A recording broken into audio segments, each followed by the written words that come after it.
Hi hello guys, welcome back to Aadya colourful. ನಾನು Suma. Friends, ಇವತ್ತಿನ ವಿಡಿಯೋದಲ್ಲಿ ಒಂದು ರುಚಿಯಾಗಿರುವಂತಹ ಈಸಿಯಾಗಿರುವಂಥ ಒಂದು ಬರ್ಫಿ ರೆಸಿಪಿ ಅಥವಾ ಸ್ವೀಟ್ ರೆಸಿಪಿಯನ್ನು ನಿಮ್ಮ ಜೊತೆ ಶೇರ್ ಮಾಡ್ಕೊಳ್ತಾ ಇದ್ದೀನಿ. ಖಂಡಿತವಾಗ್ಲೂ ತುಂಬಾ ಟೇಸ್ಟಿಯಾಗಿ ಮಾಡುವಂಥ ಒಂದು ರೆಸಿಪಿ, ಹಾಗೆ ಇದಕ್ಕೆ ಜಾಸ್ತಿ ಖರ್ಚು ಕೂಡ ಆಗೋದಿಲ್ಲ. ಮನೆಯಲ್ಲಿರುವಂಥ ಇಂಗ್ರೀಡಿಯೆಂಟ್ಸ್ನ ಉಪಯೋಗಿಸಿ ಮಾಡಿರುವಂಥ ರುಚಿಯಾಗಿರುವಂಥ ಈಸಿಯಾಗಿರುವಂತಹ ಒಂದು ಸ್ವೀಟ್ ರೆಸಿಪಿ. ಸೊ ಯಾವುದೇ ಹಬ್ಬ ಹರಿದಿನಗಳಲ್ಲಿ ಮಾಡ್ಕೋಬೋದು. ಖಂಡಿತವಾಗ್ಲೂ ನಿಮ್ಗೆಲ್ಲರಿಗೂ ಕೂಡ ತುಂಬಾನೇ ಇಷ್ಟ ಆಗುತ್ತೆ. ಇದನ್ನ 2 ತಿಂಗಳವರೆಗೂ ಕೂಡ ನೀವು ಸ್ಟೋರ್ ಮಾಡಿ ತಿನ್ಬಹುದು ಫ್ರೆಂಡ್ಸ್. 1 ಕಪ್ ರವೆಯಿಂದ ತಯಾರಿಸಿ ರುಚಿಯಾದ ಒಂದು ಬರ್ಫಿ. ಈ ಒಂದು ಬರ್ಫಿ ತಯಾರಿಸೋದಕ್ಕೆ ಕೋವಾ ಕೂಡ ಬೇಡ ನಮಗೆ, ಹಾಗೆ ಹಾಲು ಕೂಡ ಬೇಡ. ತುಂಬಾನೇ ಟೇಸ್ಟಿಯಾಗಿ ಈಸಿಯಾಗಿ ಮಾಡುವಂತಹ ಒಂದು ಸ್ವೀಟು. ಸೊ ಈ ಒಂದು ಸ್ವೀಟನ್ನು ತಯಾರಿಸೋದಕ್ಕೆ ಮೊದಲನೇದಾಗಿ 1 ಕಪ್ ಆಗುವಷ್ಟು ರವೆ ತಗೊಳ್ತಾ ಇದ್ದೀನಿ. ಸಣ್ಣ ರವೆಯನ್ನು ತಗೊಂಡಿದ್ದೀನಿ, ಚಿರೋಟಿ ರವೆ ಅಂತ ಹೇಳ್ತೀವಲ್ಲ, ಸೊ ಆ ರವೆಯನ್ನು ತಗೊಂಡಿದ್ದೀನಿ. ಸಣ್ಣ ರವೆ, ಉಪ್ಪಿಟ್ಟು ರವೆಗಿಂತ ಚಿಕ್ಕದಿರುತ್ತಲ್ಲ, ಸೊ ಆ ಒಂದು ರವೆ ಸಣ್ಣಗಿರುತ್ತೆ ನೋಡಿ, ಆ ರವೆಯನ್ನು ತಗೊಂಡಿದ್ದೀನಿ. ಸೊ ಈಗ ಒಂದು ಪ್ಯಾನ್ ತಗೊಳ್ಳೋಣ. ಫಸ್ಟು ಇದಕ್ಕೆ ಒಂದು ಅರ್ಧ ಕಪ್ ಆಗೋಷ್ಟು ತುಪ್ಪವನ್ನು ಹಾಕ್ಕೊಳ್ಳೋಣ. ತುಪ್ಪವನ್ನು ಹಾಕ್ಕೋಬೇಕಾದ್ರೆ ನೋಡಿ, ಅರ್ಧ ಕಪ್ ತುಪ್ಪ ತಗೊಂಡಿದ್ದೀನಿ. ಇದರಲ್ಲಿ 1 ಸ್ಪೂನ್ ಆಗೋಷ್ಟು ತುಪ್ಪ ನಾನು ಮಾತ್ರ ಉಳಿಸ್ಕೊಂಡು ಮಿಕ್ಕಿದೆಲ್ಲ ಹಾಕ್ತೀನಿ ನೋಡಿ. ಇಷ್ಟನ್ನು ಹಾಕ್ಕೊಳ್ತಾ ಇದ್ದೀನಿ. ಫ್ರೆಂಡ್ಸ್, ನೀವ್ಯಾರಾದ್ರೂ ಫಸ್ಟ್ ಟೈಮ್ ನನ್ನ ಚಾನಲ್ಗೆ ವಿಸಿಟ್ ಮಾಡಿದರೆ ಪ್ಲೀಸ್ ಚಾನಲ್ನ ಸಬ್ಸ್ಕ್ರೈಬ್ ಮಾಡ್ಕೊಳ್ಳೋದಂತೂ ಮರಿಲೇಬೇಡಿ. ಹಾಗೆ ಲೈಕ್ ಮಾಡಿ ಮತ್ತು ಹೆಚ್ಚೆಚ್ಚು ಶೇರ್ ಮಾಡಿ. ಹಾಗೆ ನನ್ನ ಎಲ್ಲ ಚಾನಲ್ಗಳ ಯೂಟ್ಯೂಬ್ ಚಾನಲ್ಗಳ ಲಿಂಕು ಈ ವಿಡಿಯೋದ ಡಿಸ್ಕ್ರಿಪ್ಷನಲ್ಲಿ ಸಿಗುತ್ತೆ, ಅಲ್ಲಿ ನೀವು ಚೆಕ್ ಮಾಡ್ಬೋದು. ನಂತರ ನೋಡಿ, ಈಗ 1 ಕಪ್ ಆಗುವಷ್ಟು ನಾನಿಲ್ಲಿ ಚಿರೋಟಿ ರವೆಯನ್ನು ಈ ಒಂದು ತುಪ್ಪಕ್ಕೆ ಹಾಕ್ಕೊಂಡಿದ್ದೀನಿ. ತುಪ್ಪ ಹಾಕಿದ ನಂತರನೇ ನಾವು ತಕ್ಷಣಕ್ಕೆ ರವೆಯನ್ನು ಹಾಕ್ಕೊಳ್ಬೇಕು. ತುಪ್ಪ ಬಿಸಿಯಾಗಲಿ ಅಂತ ಕಾಯೋದೇನು ಬೇಡ. ಓಕೆ, ಸ್ವಲ್ಪ ಒಂದು ಸೆಕೆಂಡ್ ಹಾಗೆ ಬಿಟ್ಟರೆ ಸಾಕು, ತುಪ್ಪ ಪೂರ್ತಿ ಮೆಲ್ಟ್ ಆಗಿರುತ್ತೆ. ಅದಾದ ನಂತರ ರವೆಯನ್ನು ಹಾಕ್ಕೊಳ್ಳಿ. ನೀಟಾಗಿ ಈಗ ಮಿಕ್ಸ್ ಮಾಡ್ಕೊಳ್ಳೋಣ. ಚೆನ್ನಾಗಿ ಇದನ್ನು ಮಿಕ್ಸ್ ಮಾಡ್ಕೊಳ್ತಾ ಇದ್ದೀನಿ.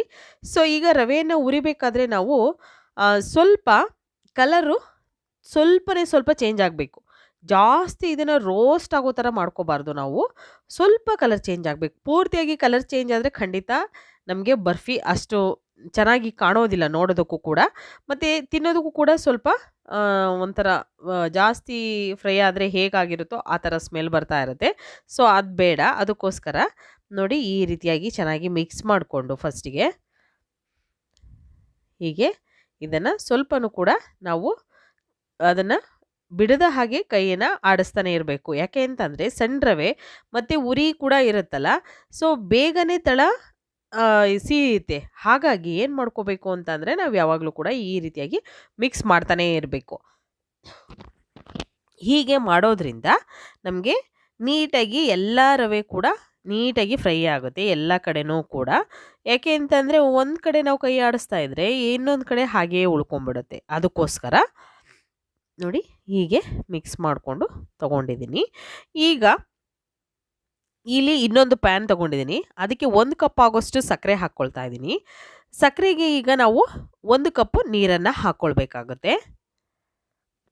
ಇನ್ನೂ ಸ್ವಲ್ಪ ಬೇಕು ಅಂದರೆ ಖಂಡಿತ ನೀರನ್ನು ಹಾಕ್ಕೊಳ್ಳಿ. ಈಗ ಸಕ್ಕರೆಯನ್ನು ಕರಗೋದಕ್ಕೆ ಬಿಡ್ತಾ ಇದ್ದೀನಿ. ನಾವು ಇಲ್ಲಿ 1 ಎಳೆ ಪಾಕ ಮಾಡ್ಕೋಬೇಕಾಗುತ್ತೆ ಸಕ್ಕರೆಯನ್ನು. ನೋಡಿ, ಈ ರೀತಿಯಾಗಿ ಮಿಕ್ಸ್ ಮಾಡ್ಕೊಳ್ಳೋಣ. ಈಗ ರಕ್ಷಾಬಂಧನ್ ಬರ್ತಾ ಇದೆ, ನೆಕ್ಸ್ಟ್ ಗೌರಿ ಗಣೇಶ ಹಬ್ಬ ಬರ್ತಾ ಇದೆ, ವರಮಹಾಲಕ್ಷ್ಮಿ ಹಬ್ಬ ಬರ್ತಾ ಇದೆ. ಖಂಡಿತವಾಗ್ಲೂ ನೀವು ಯಾವಾಗಲೂ ಕೂಡ ಇದನ್ನು ಬೇಕು ಅಂದಾಗ ಎಲ್ಲ ಮಾಡ್ಕೊಂಡು ತಿನ್ಬೋದು. ಹಾಗೆ ಸ್ಟೋರ್ ಮಾಡಿ ಕೂಡ ಇಡ್ಬೋದು. ಕೆಲವರೆಲ್ಲ ಹಬ್ಬಗಳಲ್ಲಿ ವರಮಹಾಲಕ್ಷ್ಮಿ ಹಬ್ಬದಲ್ಲಿ ಮಾಡಿ ದೇವ್ರ ಹತ್ರ ಇಡ್ತಿರಲ್ವ, ಸೊ ಅವಾಗಲೂ ಕೂಡ ಈ ಸ್ವೀಟನ್ನು ತಯಾರಿಸ್ಬೋದು. ಅಥವಾ ಗಣೇಶ ಕೂರಿಸ್ದಾಗಲೂ ಕೂಡ ಮಾಡ್ಕೋಬೋದು. ಅಥವಾ ರಕ್ಷಾಬಂಧನಿಗೆ ಬೇಕು ಅಂದಾಗಲೂ ಕೂಡ ಈ ಸ್ವೀಟನ್ನು ದಿಢೀರಾಗಿ ತಯಾರಿಸ್ಕೊಳ್ಬೋದು. ಓಕೆ, ಈಗ ನೋಡಿ, ಸಕ್ಕರೆ ಎಲ್ಲ ಚೆನ್ನಾಗಿ ಕರಗಿದೆ. ಇದಕ್ಕೆ ನಾವು ಈಗ 1 ಎಳೆ ಪಾಕ ಇದು ಆಗಿದೆಯಾ ಇಲ್ವೋ ಅಂತ ಚೆಕ್ ಮಾಡ್ಕೊಳ್ಳೋಣ. ಅದಾದ ನಂತರ ನಾವು ಇದಕ್ಕೆ ಸ್ವಲ್ಪ ಏಲಕ್ಕಿ ಪೌಡರ್ನ ಹಾಕ್ಕೊಳ್ಳೋಣ. ನೋಡಿ, ಈಗ 1 ಎಳೆ ಪಾಕ ಆಗಿದೆಯೋ ಇಲ್ವೋ ಅಂತ, ಸ್ವಲ್ಪ ಅಂಟು ಪಾಕ ಆಗಿದೆ ಅಷ್ಟೇ. ಈಗ ನಾವು 1-2 ಸೆಕೆಂಡ್ ಇದನ್ನು ಹೈಗೆ ಬಿಟ್ಟರೆ ನಮಗೆ ಕರೆಕ್ಟಾಗಿ ಪರ್ಫೆಕ್ಟಾಗಿ 1 ಎಳೆ ಪಾಕ ಬಂದುಬಿಡುತ್ತೆ. ಓಕೆ, ಈಗ ಏಲಕ್ಕಿ ಕೂಡ ಹಾಕ್ಕೊಳ್ತಾ ಇದ್ದೀನಿ. ಏಲಕ್ಕಿ ಪುಡಿನ ಹಾಕಿದ ನಂತರ ಈಗ ನಾವು ಚೆನ್ನಾಗಿ ಮಿಕ್ಸ್ ಮಾಡಿಕೊಂಡ್ರೆ ನಮಗೆ ಇದು ಕರೆಕ್ಟಾಗಿ ಆಗಿದೆ. ಓಕೆ, ಈಗ 1 ಎಳೆ ಪಾಕ ಬಂದಿದೆ. ಸೊ ಈಗ ಒಂದು ತಟ್ಟೆಯನ್ನು ತೊಗೊಂಡಿದ್ದೀನಿ. ಬರ್ಫಿ ಟ್ರೇ ಬೇಕು ಅಂದರೆ ಬರ್ಫಿ ಟ್ರೇಯಲ್ಲೇ ಮಾಡ್ಕೊಳ್ಳಿ, ಅಥವಾ ಅಗಲವಾಗಿರುವಂಥ ಒಂದು ತಟ್ಟೆ ತೊಗೊಳ್ತೀವಿ ಅಂದರೆ ಖಂಡಿತ ಈ ಥರದ ತಟ್ಟೆಗಳು ತಗೊಳ್ಬೋದು ನೀವು. ಓಕೆ, ಸೊ ಈಗ ಸ್ವಲ್ಪ ತುಪ್ಪವನ್ನು ಗ್ರೀಸ್ ಮಾಡ್ತಾ ಇದ್ದೀನಿ ನೋಡಿ, ತುಪ್ಪವನ್ನು ಹಚ್ಕೊಳ್ತಾ ಇದ್ದೀನಿ ತಟ್ಟೆಗೆ. ಈಗ ಇಲ್ಲಿ ರವೆ ಎಲ್ಲ ಚೆನ್ನಾಗಿ ನಾನು ಅದನ್ನು ಹುರಿದಿದ್ದೀನಿ. ಸೊ ನೋಡ್ಬೋದು ನೀವು, ಈಗ ರೋಸ್ಟ್ ಆಗಿದೆ ರವೆ ಎಲ್ಲ. ಸ್ವಲ್ಪ ಕಲರ್ ಚೇಂಜ್ ಆಗಿದೆ ಅಲ್ವಾ, ಆವಾಗ ಚೆನ್ನಾಗಿ ಇದು ರೋಸ್ಟ್ ಆಗಿದೆ ಅಂತ. ಅದಾದ ನಂತರ ಇವಾಗ ಹಾಲಿನ ಕೆನೆ ಹಾಕ್ಕೊಳ್ತಾ ಇದ್ದೀನಿ. ಒಂದು 2 ಸ್ಪೂನ್ ಆಗುವಷ್ಟು ಹಾಲಿನ ಕೆನೆ ಹಾಕ್ಕೊಳ್ತಾ ಇದ್ದೀನಿ. ಇದ್ರೆ ಹಾಲಿನ ಕೆನೆ ಉಪಯೋಗಿಸಿ ಫ್ರೆಂಡ್ಸ್, ಇಲ್ಲ ಅಂತಂದರೆ ಸ್ಕಿಪ್ ಮಾಡಿ, ಏನೂ ತೊಂದರೆ ಇಲ್ಲ. ಈಗ ಚೆನ್ನಾಗಿ ಮಿಕ್ಸ್ ಮಾಡ್ಕೊಳ್ಳೋಣ.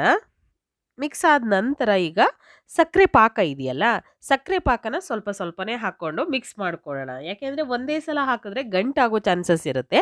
ಅದಕ್ಕೋಸ್ಕರ ಸ್ವಲ್ಪ ಸ್ವಲ್ಪನೇ ಹಾಕ್ಕೊಳ್ಬೇಕು. ಅಕಸ್ಮಾತ್ ಗಂಟಾಯಿತು ಅಂದರೂ ಏನೂ ಹೆದರ್ಕೋಬೇಡಿ, ಏನೂ ತೊಂದರೆ ಇಲ್ಲ.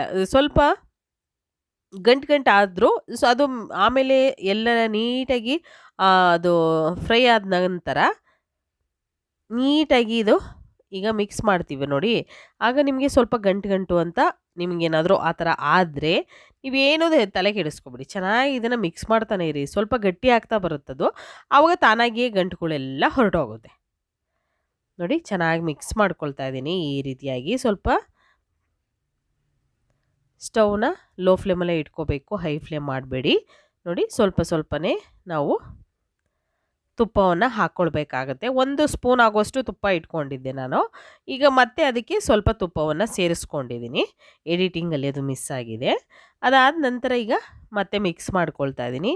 ಅದಾದಮೇಲೆ ಮತ್ತೆ ಈಗ ನಾವು ತುಪ್ಪವನ್ನು ಹಾಕ್ಕೊಳ್ಳೋಣ. 1 ಸ್ಪೂನ್ ಆಗುವಷ್ಟು ತುಪ್ಪವನ್ನು ಮತ್ತೆ ಹಾಕ್ಕೊಳ್ತಾ ಇದ್ದೀನಿ. ಈ ರೀತಿಯಾಗಿ ತುಪ್ಪ ಹಾಕ್ಕೊಂಡ್ರೆ 1-2 ಸಲ ಸಾಕು, ಜಾಸ್ತಿ ಏನು ತುಪ್ಪ ಬೇಕಾಗೋದಿಲ್ಲ ಇದಕ್ಕೆ ನೋಡಿ. ಈಗ ಮಿಕ್ಸ್ ಮಾಡ್ಕೊಳ್ಳೋಣ ಈ ರೀತಿಯಾಗಿ. ತುಂಬಾ ಈಸಿಯಾಗಿರುವಂತಹ ಟೇಸ್ಟಿಯಾಗಿರುವಂಥ ಒಂದು ರವಾ ಬರ್ಫಿ ಇದು. ಸೊ ಇದು ಮನೆಯಲ್ಲಿ ಯಾವಾಗಲಾದರೂ ರವೆ ಇದ್ದೇ ಇರುತ್ತೆ, ಚಿರೋಟಿ ರವೆ. ಸೊ ಆ ಟೈಮಲ್ಲಿ ಮಾಡಿಕೊಂಡು ನೀವು ಇದನ್ನು ಸ್ಟೋರ್ ಮಾಡಿ ಕೂಡ ಇರ್ಬೋದು. ಇದನ್ನು ನೀವು ಈ ಬರ್ಫಿ ತಯಾರಿಸಿ ನೀವು 2 ತಿಂಗಳವರೆಗೂ ಕೂಡ ತಿನ್ಬೋದು. ಅಷ್ಟು ಟೇಸ್ಟಿಯಾಗೂ ಇರುತ್ತೆ ಫ್ರೆಂಡ್ಸ್. ಖಂಡಿತವಾಗ್ಲೂ ಅಷ್ಟೇ ಸಾಫ್ಟಾಗಿರುತ್ತೆ, ಯಾವುದೇ ರೀತಿ ತೊಂದರೆ ಇರಲ್ಲ. ಯಾಕೆಂದರೆ ನಾನು ಯಾವಾಗಲೂ ಕೂಡ ಈ ಬರ್ಫಿಯನ್ನು ತಯಾರಿಸ್ತೀನಿ. ತುಂಬಾ ಮೃದುವಾಗಿ ಬರುತ್ತೆ ಈ ಒಂದು ಬರ್ಫಿ. ಈಗ ನೋಡಿ ಈ ತಟ್ಟೆಗೆ ನಾವು ಹಾಕ್ಕೊಳ್ಳೋಣ. ನಮಗೆ ಪ್ಯಾನ್ ಬಿಡ್ತಾ ಇರಬೇಕು, ರವೆ ನಮಗೆ ಪ್ಯಾನ್ ಬಿಡ್ತಾ ಇರಬೇಕು, ಆವಾಗ ಪರ್ಫೆಕ್ಟಾಗಿ ಇದಾಗಿದೆ ಅಂತ. ಆದಮೇಲೆ ನೀವು ಈ ಥರ ತಟ್ಟೆಗೆ ಹಾಕ್ಕೊಳ್ಳಿ. ಯಾಕೆ ಅಂತಂದರೆ ಇಲ್ಲ ಅನ್ನೋದಾದರೆ ಏನಾಗುತ್ತೆ ಅಂದರೆ ನಮಗೆ ಒಂದು ನೀಟಾಗಿ ಒಂದು ಶೇಪ್ ಬರೋದಿಲ್ಲ, ಕಟ್ಟಾಗಿಬಿಡುತ್ತೆ ಅಲ್ಲಲ್ಲಲ್ಲಿ. ಅದಕ್ಕೋಸ್ಕರ ಸ್ವಲ್ಪ ಪ್ಯಾನ್ ಬಿಡ್ತಾ ಇದೆ ಅಂದಾಗಲೇ ನಮಗೆ ಪರ್ಫೆಕ್ಟಾಗಿ ಚೆನ್ನಾಗಿ ಆಗಿದೆ ಈ ಬರ್ಫಿ ಇದು ರೆಸಿಪಿ ಅಂತ. ಓಕೆ, ಈಗ ನೋಡಿ ಒಂದು ತಟ್ಟೆಗೆ ಹಾಕ್ಕೊಂಡ ನಂತರ ನೋಡಿ ತಟ್ಟೆಗೆ ಹಾಕ್ಕೊಂಡಿದ್ದೀನಿ. ನೀಟಾಗಿ ಇದನ್ನು ಸಮ ಮಾಡ್ಕೊಳ್ತೀನಿ. ನೀವು ಬರ್ಫಿ ಟ್ರೈಗೆ ಬೇಕು ಅಂದರೆ ಅದಕ್ಕೂ ಕೂಡ ಹಾಕ್ಕೊಳ್ಬೋದು. ಮೇಲ್ಗಡೆ ನಿಮ್ಗೆ ಇಷ್ಟವಾಗುವಂಥ ಡ್ರೈ ಫ್ರೂಟ್ಸ್ಗಳನ್ನು ಹಾಕ್ಕೊಳ್ಳಿ. ನಾನಿಲ್ಲಿ ಬಾದಾಮಿ ಮತ್ತು ಪಿಸ್ತಾವನ್ನು ಹಾಕ್ಕೊಳ್ತಾ ಇದ್ದೀನಿ. ಸೊ ನಿಮ್ಗೆ ಬೇಕಿದ್ದರೆ ಹಾಕ್ಕೊಳ್ಳಿ, ಇಲ್ಲಾಂದರೆ ಅದನ್ನೂ ಕೂಡ ಸ್ಕಿಪ್ ಮಾಡ್ಬೋದು. ಹಾಕಲೇಬೇಕು ಅಂತ ಏನಿಲ್ಲ ಫ್ರೆಂಡ್ಸ್. ಓಕೆ, ಸ್ವಲ್ಪ ಅದನ್ನು ಫ್ರೆಶ್ ಮಾಡ್ಕೊಳ್ಳೋಣ. ಈ ರೀತಿಯಾಗಿ ಆಗಿದೆ ಅಲ್ಲ. ಈಗ ಇದನ್ನು ನಾವು 1-2 ನಿಮಿಷ ಹಾಗೆ ಬಿಟ್ಟು ಅದಾದ ನಂತರ ಒಂದು ಚಾಕುವಿನ ಸಹಾಯದಿಂದ ಇದನ್ನು ಕಟ್ ಮಾಡ್ಕೋಬೇಕು. ಎಷ್ಟು ಸ್ಮೂತಾಗಿ ಬರುತ್ತೆ ಅಂತ ನೀವೇ ಕೂಡ ನೋಡ್ಬೋದು. ಯಾಕೆಂದರೆ ಇದು ತುಂಬಾ ಸಾಫ್ಟಾಗಿ ಬರುತ್ತೆ. ನಾವು ತುಪ್ಪ ಹಾಕಿರೋದ್ರಿಂದ. ಎಣ್ಣೆ ಹಾಕಿದ್ರೆ ಸ್ವಲ್ಪ ಒರಟಾಗ್ಬೋದು, ಅದಕ್ಕೋಸ್ಕರ ಟೇಸ್ಟ್ ಏನು ಚೇಂಜ್ ಆಗೋದಿಲ್ಲ. ಆದರೆ ತುಪ್ಪದ ಟೇಸ್ಟೇ ಇದ್ದೇ ಇರುತ್ತೆ. ಆದರೆ ಏನು ಮಾಡೋಕ್ಕಾಗಲ್ಲ, ತುಪ್ಪ ಇಲ್ಲ ಅಂತಂದರೆ ಎಣ್ಣೆಯಲ್ಲೂ ಕೂಡ ನೀವು ಮಾಡ್ಕೋಬೋದು. ಈಗ ಈ ರೀತಿಯಾಗಿ ನಾನು ಕಟ್ ಮಾಡ್ಕೊಳ್ತಾ ಇದ್ದೀನಿ. ಹೀಗೆ ನಿಮ್ಗೆ ಯಾವ ಶೇಪ್ ಬೇಕೋ ಆ ಶೇಪಲ್ಲಿ ನೀವು ಕಟ್ ಮಾಡ್ಕೋಬೋದು. ನಾನು ಈ ರೀತಿಯಾಗಿ ಕಟ್ ಮಾಡಿ ತಗೊಳ್ತಾ ಇದ್ದೀನಿ ಪೂರ್ತಿಯಾಗಿ. ಸೊ ಕಟ್ ಮಾಡಿರೋದನ್ನು ಒಂದು ತಟ್ಟೆಗೆ ಈಗ ನಾವು ಜೋಡಿಸ್ಕೊಳ್ಳೋಣ. ಫ್ರೆಂಡ್ಸ್, ನೀವು ಯಾರಾದರೂ ಖಂಡಿತವಾಗ್ಲೂ ಫಸ್ಟ್ ಟೈಮ್ ನನ್ನ ಚಾನಲ್ಗೆ ವಿಸಿಟ್ ಮಾಡಿದ್ರಿ, ಚಾನಲ್ನ ಸಬ್ಸ್ಕ್ರೈಬ್ ಮಾಡ್ಕೊಳ್ಳೋದಂತೂ ದಯವಿಟ್ಟು ಮರಿಬೇಡಿ. ಚಾನಲ್ನ ಸಬ್ಸ್ಕ್ರೈಬ್ ಮಾಡ್ಕೊಳ್ಳಿ. ಓಕೆ, ಸೊ ಇವತ್ತಿನ ವಿಡಿಯೋ ಸ್ವಲ್ಪನಾದರೂ ಇಷ್ಟ ಆಗಿದೆ ಅಂತ ನಾನು ಭಾವಿಸ್ತೀನಿ. ಇಷ್ಟ ಆಗಿದ್ರೆ ಯಾರೆಲ್ಲ ಸಬ್ಸ್ಕ್ರೈಬ್ ಮಾಡ್ಕೊಂಡಿಲ್ವೋ ಖಂಡಿತ ಚಾನಲ್ನ ಸಬ್ಸ್ಕ್ರೈಬ್ ಮಾಡ್ಕೊಳ್ಳಿ. ಮತ್ತು ಈ ವಿಡಿಯೋನ ಲೈಕ್ ಮಾಡಿ ಮತ್ತು ಹೆಚ್ಚೆಚ್ಚು ಶೇರ್ ಮಾಡೋದಂತೂ ಮರಿಬೇಡಿ ಫ್ರೆಂಡ್ಸ್. ತುಂಬಾ ಈಸಿಯಾಗಿರುವಂಥ ಟೇಸ್ಟಿಯಾಗಿರುವಂಥ 1 ಕಪ್ ರವೆಯಿಂದ ತಯಾರಿಸುವಂಥ ರುಚಿಯಾದ ಒಂದು ಬರ್ಫಿ, ಕೋವಾ ಅಥವಾ ಹಾಲು ಇಲ್ಲದೆ ಮಾಡಿರುವಂಥ ರುಚಿಯಾಗಿರುವಂಥ ರೆಸಿಪಿ ನೀವು ಕೂಡ ತಯಾರಿಸಿ. ಸೊ ಇವತ್ತಿನ ವಿಡಿಯೋನ ಇಲ್ಲಿಗೆ ಮುಗಿಸ್ತಾ ಇದ್ದೀನಿ. ಬಾಯ್.